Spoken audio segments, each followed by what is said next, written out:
അച്ചടക്ക നടപടി നേരിട്ടതിന്റെ പേരിൽ 7 ഡിവൈഎസ്പിമാരെ സിഐമാരായി തരം താഴ്ത്തിയ സർക്കാർ നടപടി കേരള അഡ്മിനിസ്ട്രേറ്റീവ് ട്രിബ്യൂണൽ റദ്ദാക്കി.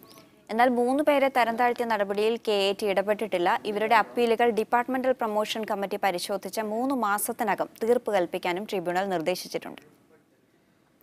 കോട്ടയം CBCID ഡിവൈഎസ്പി ആയിരുന്ന S അശോക് കുമാർ, ആലപ്പുഴ ജില്ലാ സ്പെഷ്യൽ ബ്രാഞ്ച് ഡിവൈഎസ്പി ആയിരുന്ന T Anilkumar, Malappuram SPCID DYSP ആയിരുന്ന R സന്തോഷ് കുമാർ, എറണാകുളം റൂറൽ ജില്ലാ ക്രൈം ഡിറ്റാച്ച്മെന്റ് ഡിവൈഎസ്പി ആയിരുന്ന KS ഉദയഭാനു, എറണാകുളം റൂറൽ ജില്ലാ സ്പെഷ്യൽ ബ്രാഞ്ച് ഡിവൈഎസ്പി ആയിരുന്ന VG Raveendranath, Wayanad narcotic cell DYSP ആയിരുന്ന MK മനോജ് കബീർ, കോഴിക്കോട് നാദാപുരം സബ് ഡിവിഷനിലെ ഡിവൈഎസ്പി ആയിരുന്ന E സുനിൽകുമാർ എന്നിവരുടെ തരം താഴ്ത്തലാണ് KAT റദ്ദാക്കിയത്.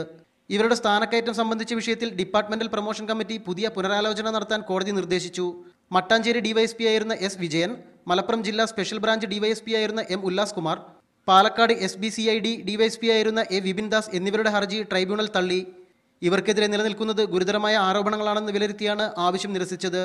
അതേസമയം ഇവർ നൽകിയ അപ്പീൽ പരിശോധിക്കണമെന്നും കോടതി നിർദ്ദേശിച്ചു. മീഡിയ 1 കൊച്ചി.